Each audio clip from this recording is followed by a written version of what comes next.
Bom dia, vascaínos e vascaínas de todo o Brasil e de todo canto do mundo, porque o mundo é Vasco. Um bom dia a todos. Muito bem, eu estou aqui estudando, como costumo fazer todas as manhãs, né? Voltei à minha rotina, já estou em casa, graças a Deus. Vou fazer aí uma bateria de exames para saber se está tudo bem. Espero que sim, estou bem melhor, me sentindo bem melhor, ainda não estou 100%. Porque o Covid deixa aí uma série de situações, né? Reminiscências, né? Que você precisa tratar. Mas estou bem melhor.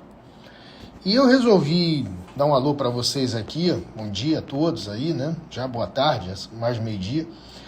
E provocado aqui pelo Vitor Quintanilha. Vitor Quintanilha me fez uma indagação que eu já esclareci em alguns lugares, já falei em live, já escrevi sobre isso, mas as pessoas estão sendo contundentes com relação a isso, então eu achei interessante fazer uma live para poder explicar a todos essa situação de SAF e meu posicionamento.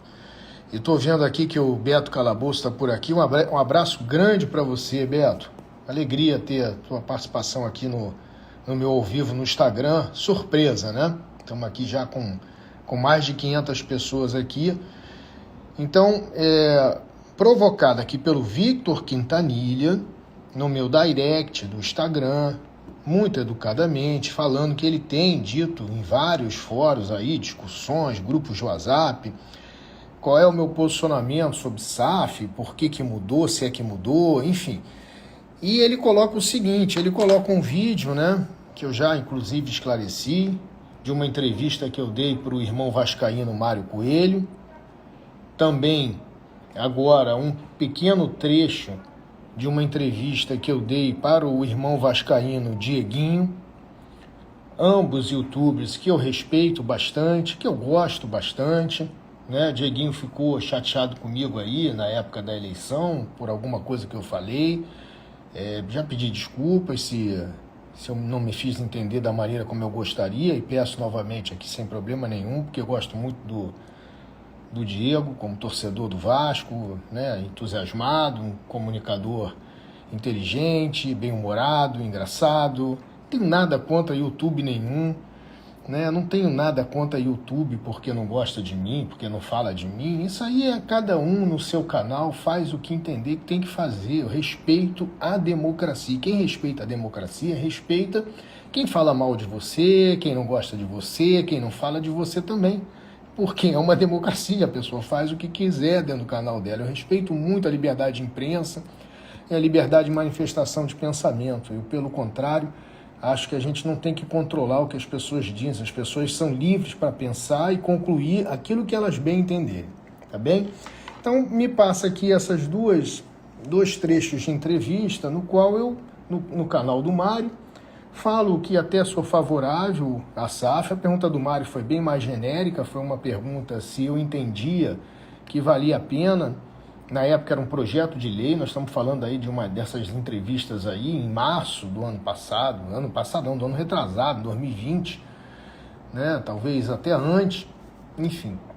E o Mário perguntava, na época não tínhamos nem lei, era um projeto de lei, e o Mário perguntava se achava que aquilo era uma boa para o futebol brasileiro, se podia ser uma boa para o Vasco, e eu disse que sim, da maneira como o projeto de lei estava feito, nos estágios que eu estava de estudar o problema do Vasco, ainda sem ter elaborado o projeto Somamos, ainda sem ter ido ao mercado mostrar o projeto Somamos, ainda sem ter tido a repercussão positiva que eu tive do mercado, ainda sem ter feito um plano de negócios para o Vasco, estudando todas as alternativas de captação de recursos e solução financeira, ainda sem ter tido a oportunidade de ter feito uma modelagem financeira com os economistas e administradores que fizeram parte da elaboração do projeto, ainda sem debater com a equipe de executivos, né, do qual nós temos aí executivos renomados de mercado, como Francisco Lopes, que foi diretor do Manchester City, que foi diretor do Barcelona, o Newton Leão, que já foi CEO da Arena Corinthians, já foi CEO do Flamengo, já trabalhou no Botafogo, já trabalhou no Vitória da Bahia, no Bahia. Nós não tínhamos ainda conversado com Augusto Tanuri, que é diretor da revista da revista Veja, na época era diretor da revista Exame, né? Porque foi adquirente, comprador, especialista que é em reestruturação financeira do Grupo Abril.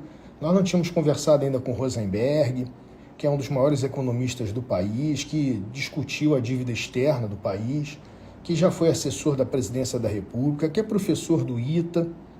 Nós não tínhamos discutido ainda com Elton Simões, que foi diretor da Globosat por anos, foi diretor do canal Disney, foi idealizador do pay-per-view da Globo, foi idealizador de vários programas de esportes, do Sport TV, foi o criador do Premier Combate. Então, toda essa equipe e vários outros, como o João, lá do Benfica, né, e outros, João Rodrigues, né, e outros grandes executivos que fazem parte aí do nosso time de executivos, todos muito bem experimentados, com alta credibilidade no mercado nacional e internacional, nós debatemos todas as soluções para o clube, incluindo a possibilidade de venda do futebol à época.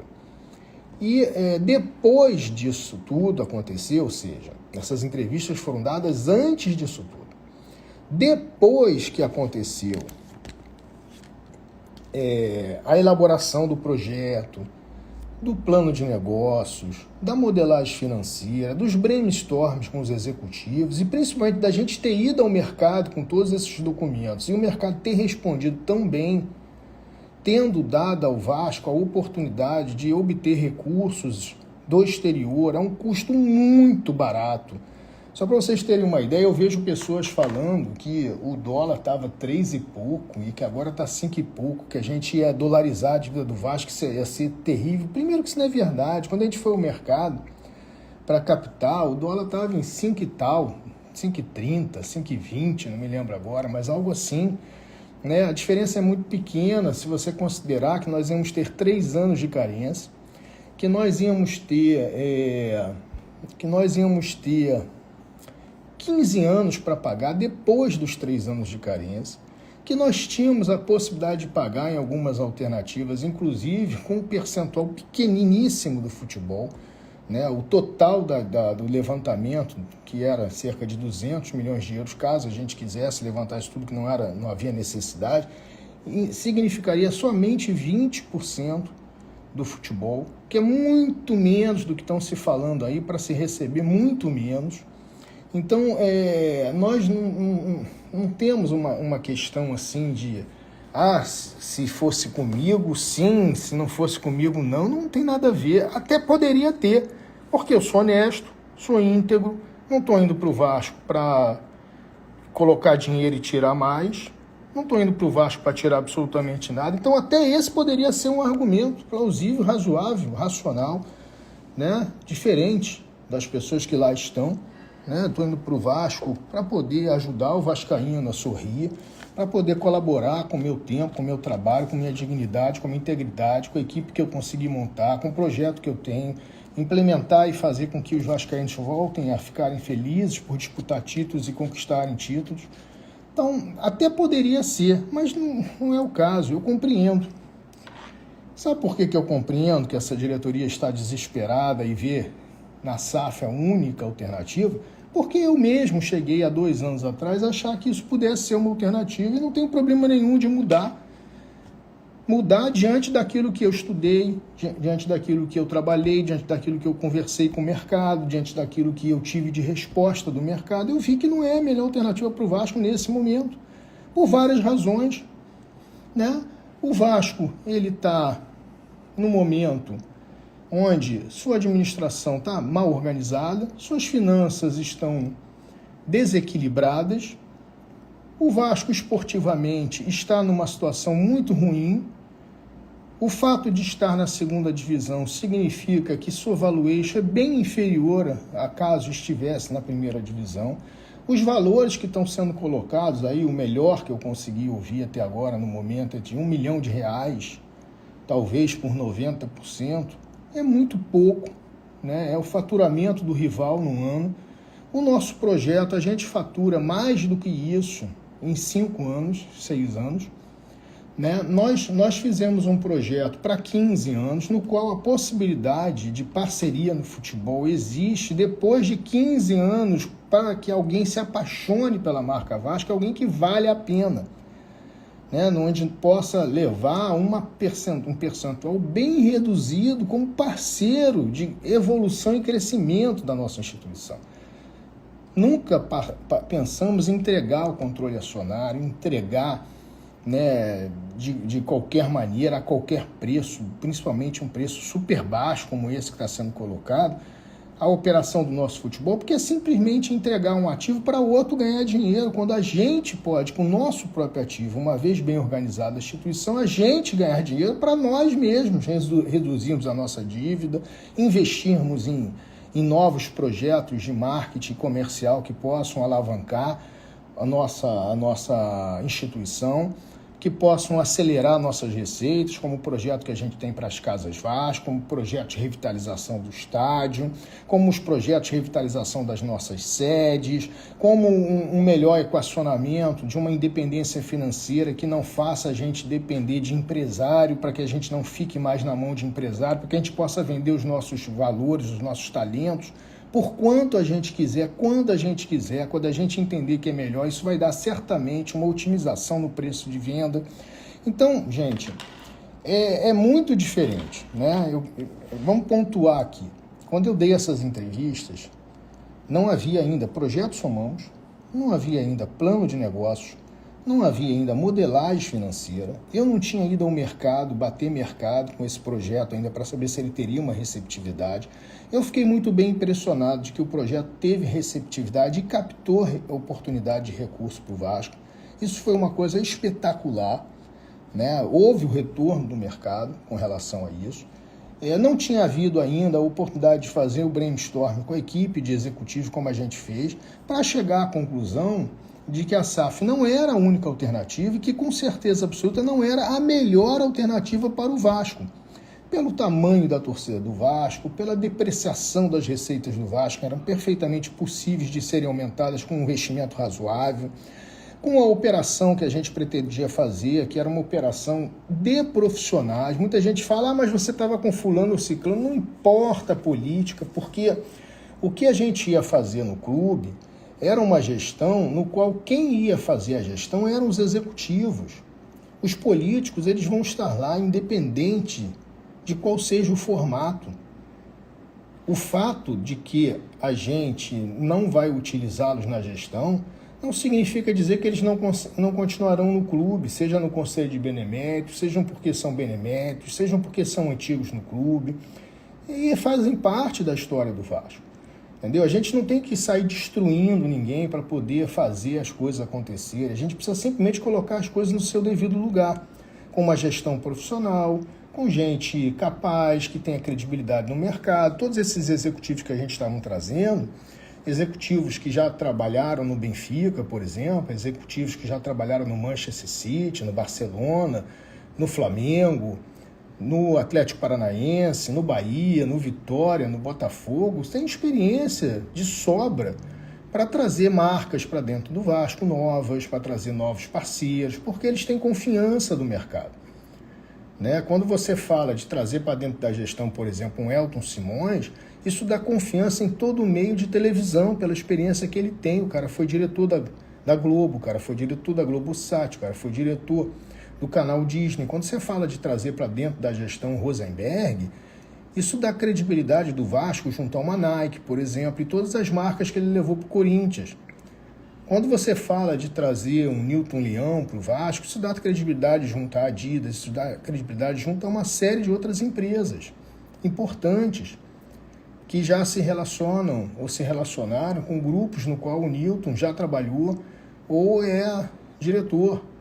Quando a gente fala de trazer para o Vasco, por exemplo, um Augusto Tanuri, que é um dos principais reestruturadores financeiros do país, já comprou diversas empresas, a última foi a Editora Abril, você traz a confiança de muitas instituições financeiras que sabem o trabalho que ele faz. Então, com isso, a gente via um cenário onde a necessidade de se transformar o futebol do Vasco em empresa era completamente supérflua, totalmente desnecessária, e seria um desperdício, porque a gente não precisava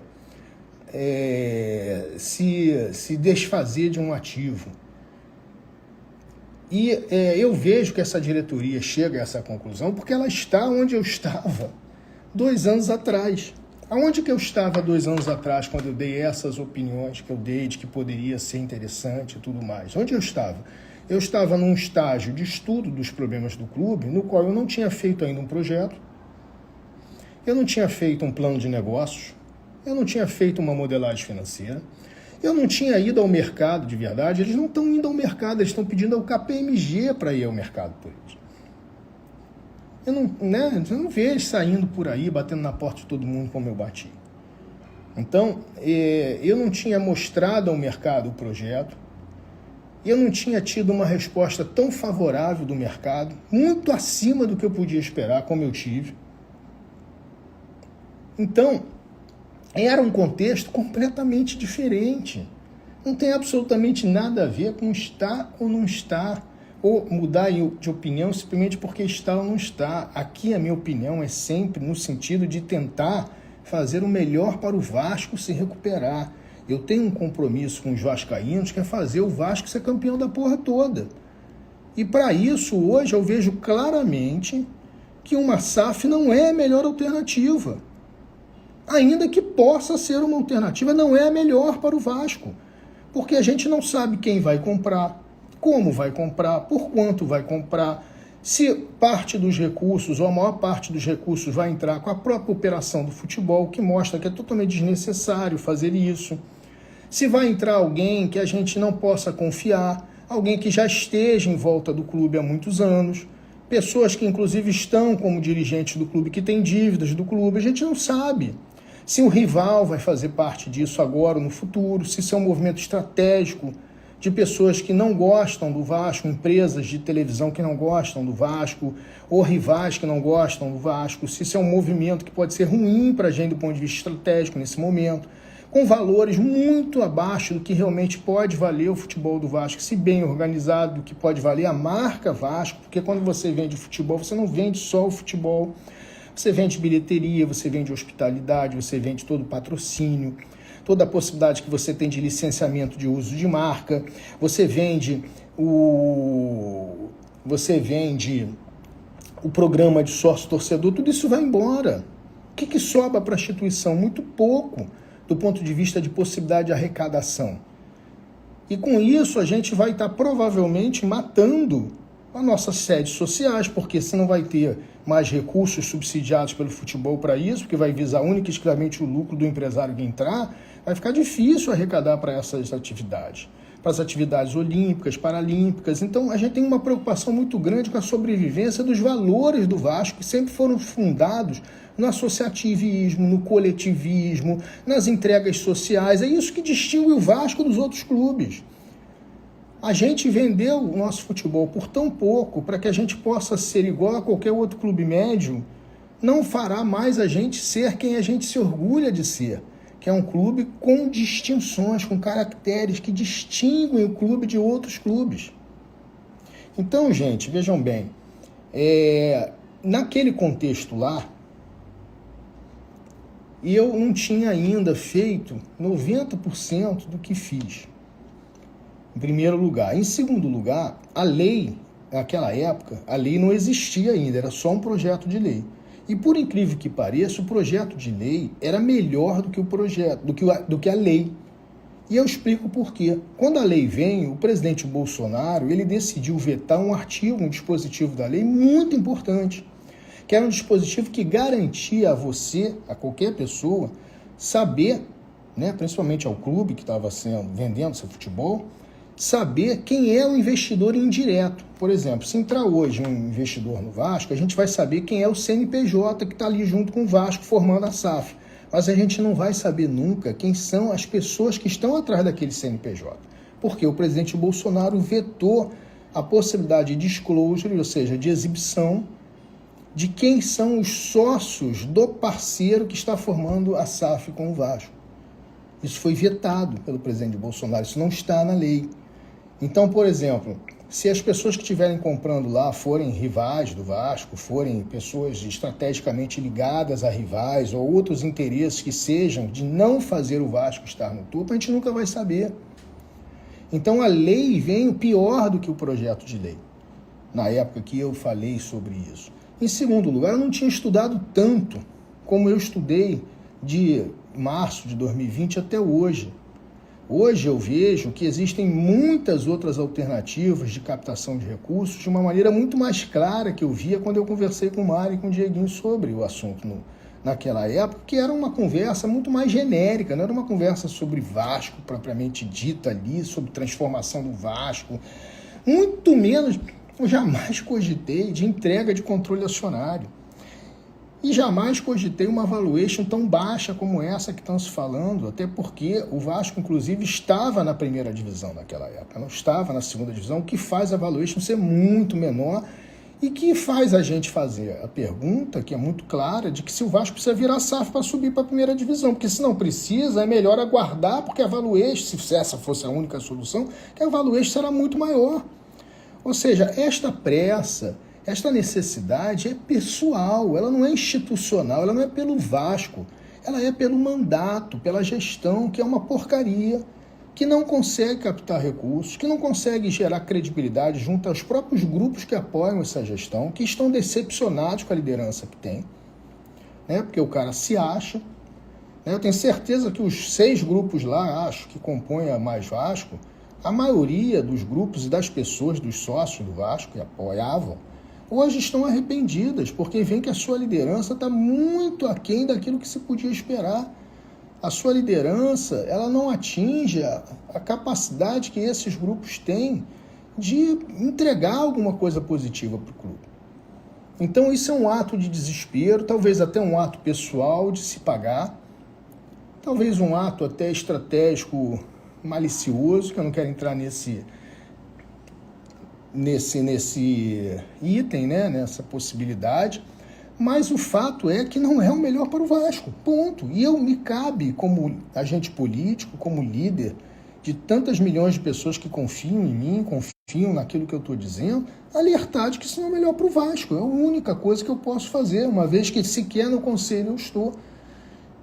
Né? Pelo contrário, tenho pedido ao Conselho de Benemérito a oportunidade de apresentar o Projeto Somamos para que eles possam ver o sucesso que o Projeto Somamos fez no mercado e como é possível o Vasco se recuperar através de um projeto bem elaborado, através de um plano de negócio, através de uma modelagem financeira, que não precisa desesperadamente entregar seus ativos, principalmente o futebol, que é um dos nossos ativos mais valiosos, para uma lei que não está testada, que a gente está vendo aí que o Botafogo e o Cruzeiro não estão voando, como as pessoas podiam imaginar que poderiam voar, né, que vai demorar e muito para isso acontecer, se é que um dia isso vai acontecer, que depende muito de quem vier. Vejo as pessoas falando com muita alegria aí, que o Grupo City comprou diversos clubes que estão muito mal, porque não é o objetivo do Grupo City. Inclusive quem fez essa compra foi o Francisco Lopes, quando estava no Manchester City. Então converso muito com ele sobre isso.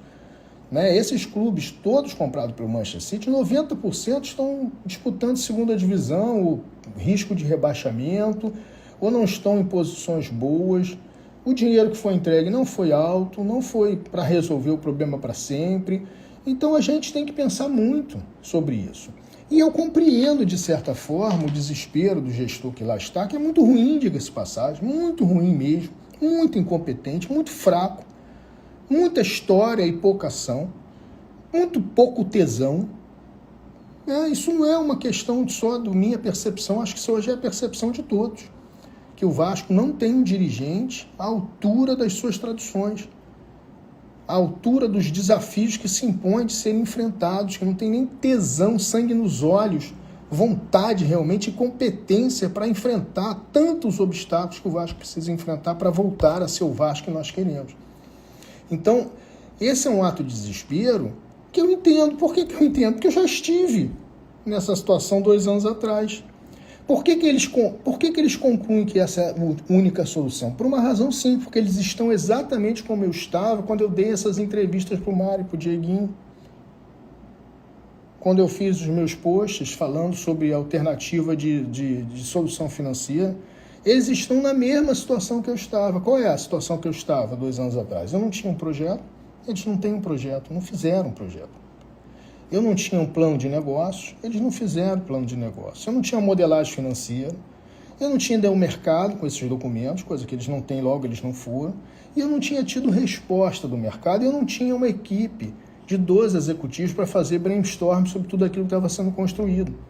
Então eles estão exatamente como eu estava 2 anos atrás, sem projeto, sem plano de negócios, sem modelagem financeira, sem equipe executiva para fazer um brainstorm e sem bater o mercado para saber a receptividade do mercado, que foi muito além, muito maior do que eu podia esperar. Foi muito positiva. Um simples candidato, sem estar no clube, conseguiu, através de um belo projeto, com um plano sustentado por um plano de negócio e uma modelagem financeira, recursos do mercado, recursos de financiamento com juros muito baixos. Tinha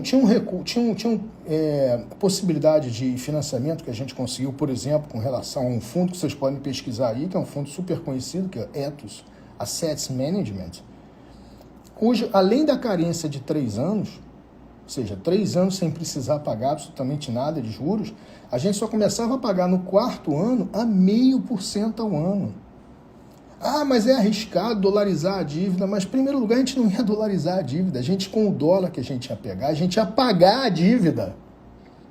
Não teria, a gente teria uma nova dívida em dólar, só que ela seria redeada pelas receitas que a gente estava construindo em dólar também, porque eu não sei se vocês se lembram, essa era uma das principais razões porque a gente faria um movimento oposto ao que essa gestão está fazendo. Em vez de vender, a gente ia comprar ativo.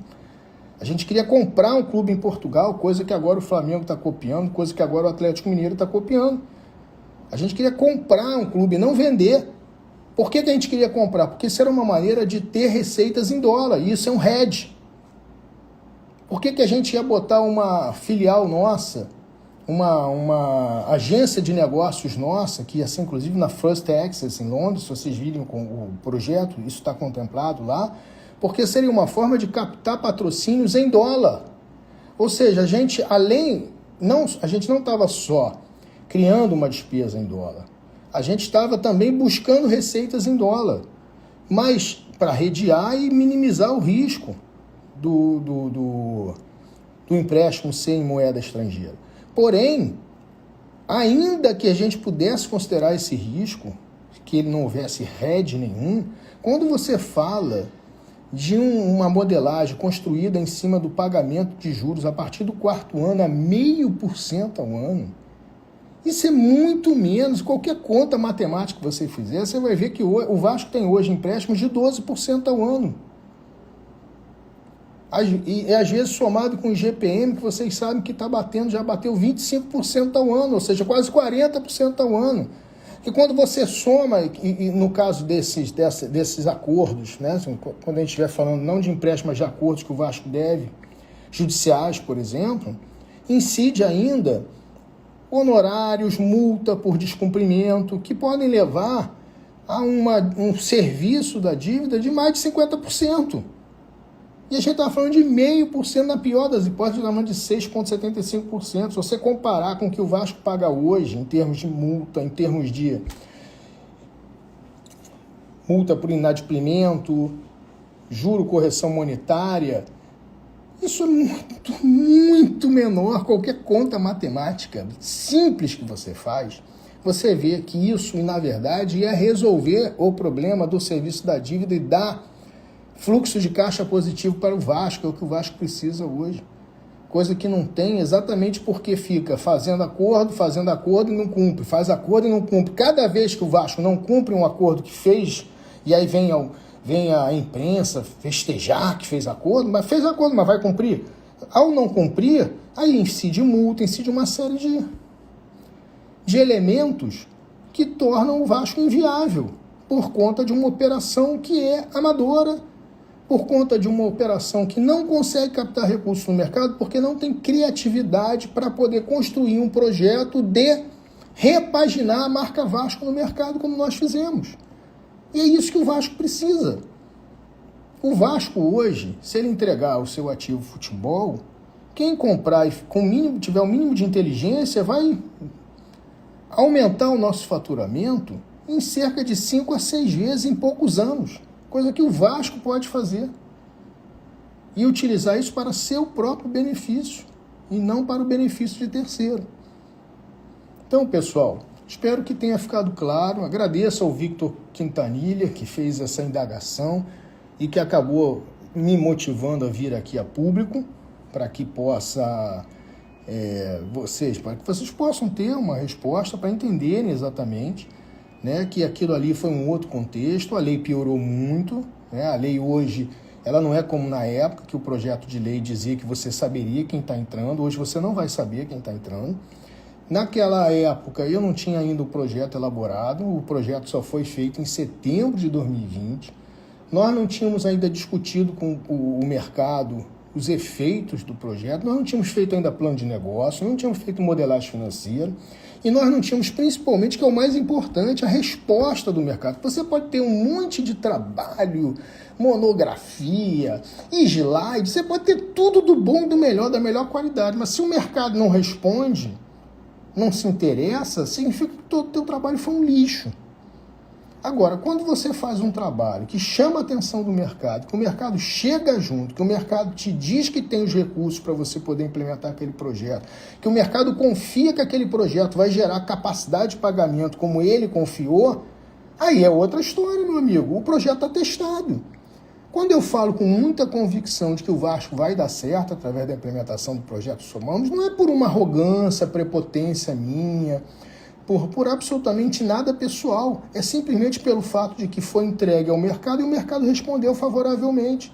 Se tudo aquilo que a gente fizesse pudesse ser o mais lindo do mundo, o mais lindo dos sonhos, e o mercado tivesse dito, não, isso é loucura, não, para isso a gente não entra, nisso a gente não acredita, não teria adiantado de nada esse trabalho. Poderia ser lindo para colocar num quadro, na parede, mas não para resolver o problema de uma instituição. Mas quando a gente faz um trabalho que a gente entrega ao mercado, e o mercado te dá uma resposta tão positiva, daí que vem a minha convicção. A convicção de que sim, quem está lá está errado. E está lá dizendo que essa é a única solução por uma razão simples. Não trabalhou da maneira como tinha que trabalhar, não se esforçou da maneira como tinha que se esforçar. Entrou no clube diante de uma grande sacanagem que foi feita, todo mundo sabe, com uma arrogância, uma prepotência fora do comum, achando que simplesmente por estar lá as coisas iam acontecer e não aconteceram. Não conseguiu cumprir as promessas de campanha, mostrando que elas eram única e exclusivamente para enganar a trouxa. E agora, diante do cenário que é terrível, porque não conseguem sequer pagar os funcionários, nós tivemos que apoiar os youtubers aí que fizeram campanhas de Natal. O Aquiles testemunha o esforço que eu fiz para ajudar, eu colaborei com as cestas de alimentos dos funcionários, porque sequer comida na mesa do Natal nossos funcionários do Vasco tinham. E essas pessoas não estão nem aí, não estão preocupadas com as pessoas que trabalham no Vasco, não estão preocupadas com você, torcedor de verdade. Vocês podem se iludir com essas notícias falsas que são trazidas toda hora, de que fulano do Chelsea vai comprar, que o Sheik vai comprar. Isso é mentira, isso é para fazer você tomar gosto de que esse é o único caminho. Isso é uma tática de marketing, de venda, de uma ideia, para poder te convencer de que esse é o único caminho que o Vasco tem, e vocês vão chorar e se arrepender se forem comprados, se o Vasco for comprado, o futebol do Vasco for comprado, por alguém que não pensa no Vasco, que não é apaixonado pelo Vasco, que não está nem aí para o Vasco, que vai usar única e exclusivamente para vender jogador e ganhar lucro. Não vai fazer a gente ser campeão da porra toda como a gente quer. Se aparecer alguém, eu vou ser o primeiro a dizer, ótimo, vamos nessa, porque vale a pena. Se o preço realmente valer a pena, né, se realmente o preço vier de fora do sistema e não do próprio sistema, porque as pessoas querem comprar os clubes no Brasil usando a própria operação do clube para pagar a compra. Pelo amor de Deus, gente, isso é golpe. Isso é golpe autorizado pela lei, uma lei mal feita, uma lei que não protege o clube propriamente dito disso.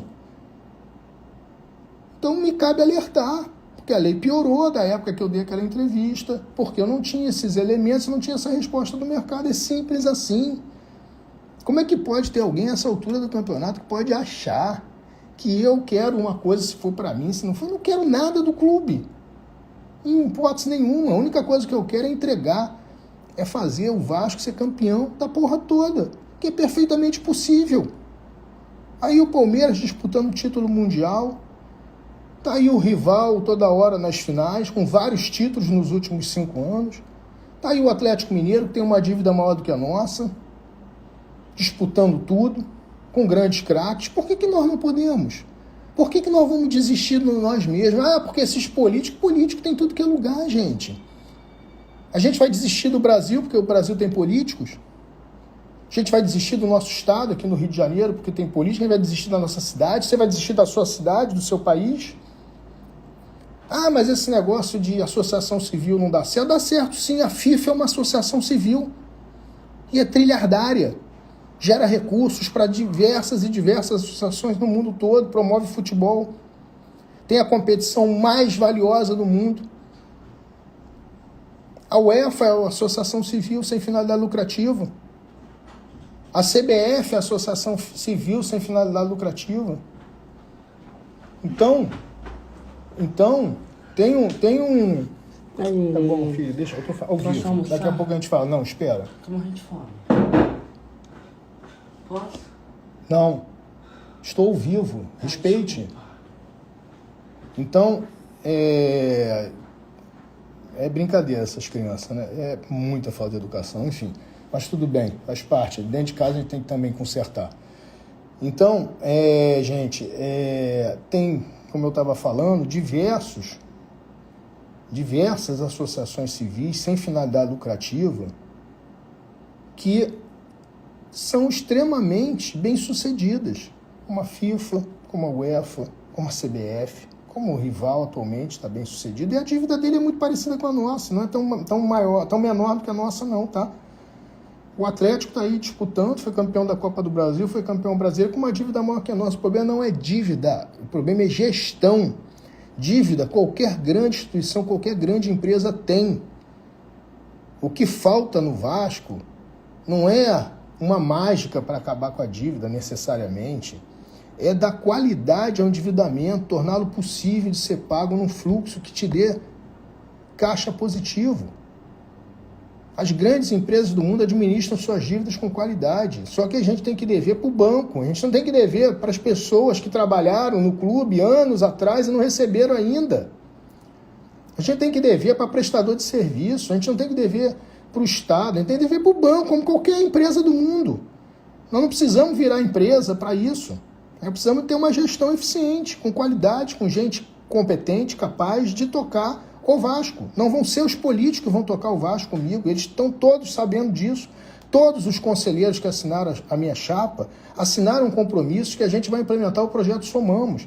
Então, todos sabem de que os vice-presidentes não terão a mesma importância que tem numa gestão amadora como é a de hoje.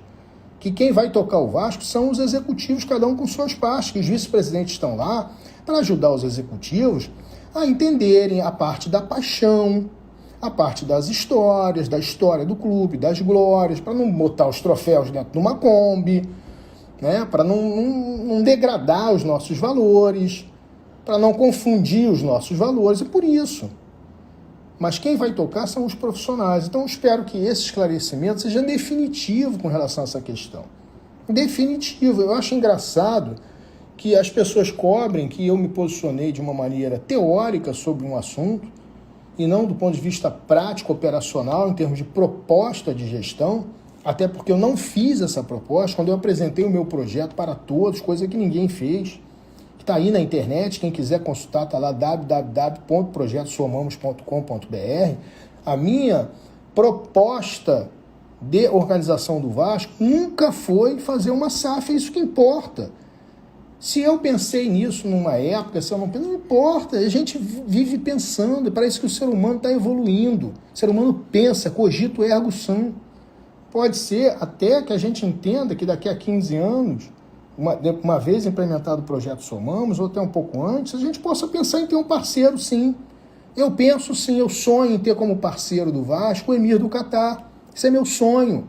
Mas para isso a gente tem que fazer nosso dever de casa, a gente tem que provar que a gente é competente, a gente tem que provar que a gente é honesto, a gente tem que provar que a gente é capaz, a gente tem que mostrar ao mundo quem nós somos, nós temos que disputar título, nós temos que orgulhar as pessoas a quererem fazer parte, e não sair aí igual uma prostituta vendendo-se a qualquer preço.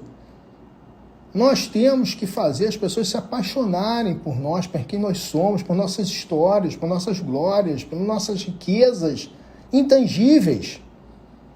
E o Vasco tem isso de sobra. Nós só precisamos organizar a casa, diminuir um pouco esse ruído político, trazer recursos e operar com qualidade. E aí a gente vai novamente ser campeão da porra toda, porque ninguém pode com o Vasco organizar, ninguém pode.